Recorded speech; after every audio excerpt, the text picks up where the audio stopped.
ఎట్లా ఉత్పత్తి చేయాలో, దీంట్లో బొగ్గు ఏమి వేస్తారు, లేకపోతే లాటరైట్ ఏంటి, లేకపోతే జిప్సం ఏంటి, ఇంకోటి ఏమేమి ముడి పదార్థాలు ఉన్నాయి ఏమీ తెలియని వాడు దానికి ఆ పక్కన ఉన్నటువంటి ఇతర విభాగాలు ఏవైతే ఉన్నాయో, చిమ్నీ ఎక్కడుంది, లేకపోతే బ్లాస్ట్ ఫర్నేస్ ఎక్కడుంది, ఇంకోటి ఎక్కడుంది, కూలింగ్ టవర్స్ ఎక్కడున్నాయి, ఏంటి ఏం పని చేస్తాయో తెలియనటువంటి వాళ్ళంతా వచ్చి వాళ్ళు పర్మనెంట్ ఉద్యోగస్తులు అవుతారు. చూడండి ఎట్లా ఉందో. అంటే దీన్ని మనం అర్థం చేసుకోవాలి. పైన ఉన్నవాడేమో సంస్కరణ, ఇప్పుడు ఆయన చెప్పాడు కదా, పీక్ లోడు, ఆ లోడు, ఈ లోడు అని చెప్పేసి విద్యుత్ ఛార్జీలు అమాంతంగా పెరిగేట్టుగా మన దాన్ని ఎండబెట్టి ప్రైవేట్ వాడికి ఇచ్చి, ప్రైవేట్ వాడు దగ్గర వాడికి ఎక్కువ డబ్బులు చెల్లించి, అందులో ఆదాని వాడికి ఎక్కువ డబ్బులు చెల్లించి మన శ్రమనంతా వాళ్ళకు తాకట్టు పెట్టి వీళ్ళు ఎన్నికల్లో అప్పుడప్పుడు డబ్బులు తీసుకొని కుడకడానికి వీళ్ళు ప్రయత్నం చేస్తున్నారు. అందువల్ల ఈ విధానాన్ని మనం రాజకీయంగా అర్థం చేసుకున్నంత కాలం కార్మిక వర్గానికి నష్టం జరుగుతుంది, అన్యాయం జరుగుతుంది. దీన్ని అర్థం చేసుకోవాల్సిన అవసరం ఉంది కావాలి. ఇది మొదటి పాయింట్. రెండో పాయింట్, ఇప్పుడు ఇవాళ ఈ రాష్ట్రంలో పెరుగుతున్నటువంటి అవసరాల రీత్యా లక్షలాది మంది, కోట్లాది మంది ప్రజలు విద్యుత్ కనెక్షన్లు అప్లై చేసుకునేటువంటి సందర్భంలో, విపరీతంగా లైన్లన్నీ విస్తారంగా పెరుగుతున్నటువంటి సందర్భంలో సిబ్బంది పెంచాల్సిన అవసరం ఉంది. ఎంతమంది ఉన్నాము, రెగ్యులరు కాంట్రాక్ట్ అంతా కలిస్తే మహా అంటే 40,000 50,000 లోపే ఉన్నారు. లెక్క ప్రకారంగా అయితే 85,000 మంది కావాలి. అందులో వర్క్ లోడ్ తగ్గించాలంటే, సకాలంలో నాణ్యమైన విద్యుత్తును రైతులకు, వినియోగదారులకు ఇవ్వాలంటే విద్యుత్ సిబ్బందిని కూడా పెంచాలి. ఆ డిమాండ్ కూడా మనం తీసుకుంటే బాగుంటుంది అనేటువంటిది ఒకటి చేయాలి కమర్స్. ఎందుకంటే పనిభారం ఇప్పుడు అర్ధరాత్రి లేదు, అపరాత్రి లేదు, ఇంకొకటి లేదు, కరెంటు పోయింది, కాసారాలు తీపినాయి, ఈడ కండక్టర్ ఊడిపోయిందంటే అప్పుడు పరిగెత్తపోయి లైన్ మీదకి పోవాలి. ఇట్లాంటి వర్షాలు వస్తే చిత్తడి తగులుకుంటే ఆ పోలు పట్టుకున్నా, దూరంగా నిలబడినా, 1 మీటర్ దూరంలో ఉన్నా కూడా అది రాకపోతుంది మనిషిని విద్యుత్. మరి మన ప్రాణాలు ఏం కావాలి? మన ప్రాణం పోతే మన భార్య పిల్లలు ఏం కావాలి? మన తల్లిదండ్రులు ఏం కావాలి?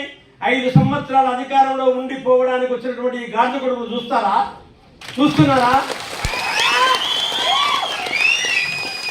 35 సంవత్సరాలు మన జీవితాన్ని, మన శరీరాన్ని, మన దేహాన్ని ఈ సంస్థకు అంకితం చేసి వినియోగదారులకు ఇబ్బంది లేకుండా, ప్రజలకు ఇబ్బంది లేకుండా నిత్యం విద్యుత్ సరఫరా చేస్తూ ఉంటే వీళ్ళకి జీతాలు ఎక్కువ తగ్గించాలని ఆ మన్మోహన్ సింగ్ అనేటువంటి ఒక తలకాయలో బుడదమట్టుకునేటువంటి పెద్ద అని చెప్పాడంట. ఆయనైనా మనకి పిలిచి మాట్లాడాలి కదా.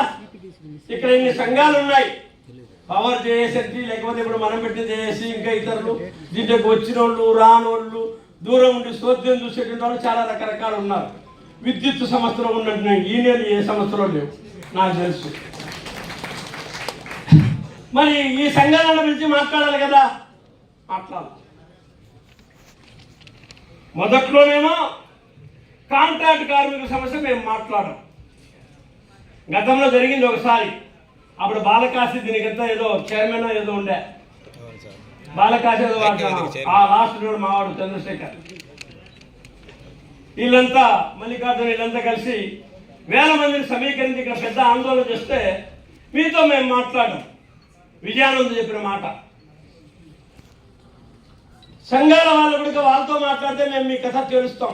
ఏం తెలుస్తారు వాళ్ళు, ఏం సంఘం ఏం తెలుస్తారంటే నేను మాట్లాడకూడదు వాస్తవానికి. ఎందుకంటే రేపు వాళ్ళు చేస్తే గీస్తే ఆ దాంట్లో కూడా మనం కూడా పోవాలి. ఉద్యోగస్తులకు న్యాయం జరగడానికి, కార్మికులకు ఉద్యోగస్తులకు న్యాయం జరుగుతుందంటే దయంతోనైనా చేతులు కలపమని ఆ కమ్యూనిస్టు సిద్ధాంతం పొందిన లెనిన్ మాకు చెప్పాడు.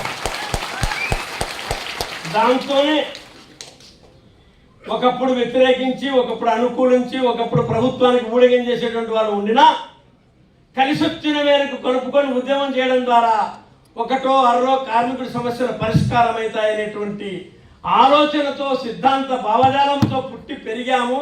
ఉద్యమాలు చేస్తున్నాం కాబట్టి ఆ రోజు వాళ్ళు జరిగితే చేస్తే అందులో పాల్గొనాలని చెప్పారు కాబట్టి మన చైర్మన్, ఇక నేను దాని గురించి వాళ్ళ గురించి అటు ఇటు మాట్లాడడం అనేటువంటిది నా స్థాయికి సరైనది కాదు. ఏమైనా ఆ రోజు అట్లా రిస్ట్రిక్ట్ చేశారు. యాజమాన్యం చేసింది, ఉద్యోగ సంఘాలు చేశాయి. వేల సంఖ్యలో తరలి వచ్చాం. నిరాహార దీక్షలు జరిగాయి ఇక్కడ, పట్టించుకోవడం. ఇప్పుడు సుబ్రెడ్డి చెప్పినట్టుగా కాంట్రాక్ట్ కార్మికులు పర్మనెంటే మా ఏకైక సమస్య. మంచిదే కామ్రేడ్స్.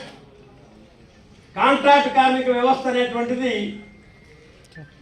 మనకి శరీరంలో ఎక్కడైనా పుండు లేస్తే దాంట్లో నుంచి ఎప్పుడు కారుతా ఉంటుంది. దాన్ని ఏమంటారు? దాంట్లో నుంచి రోసిపోయింది అంటారు.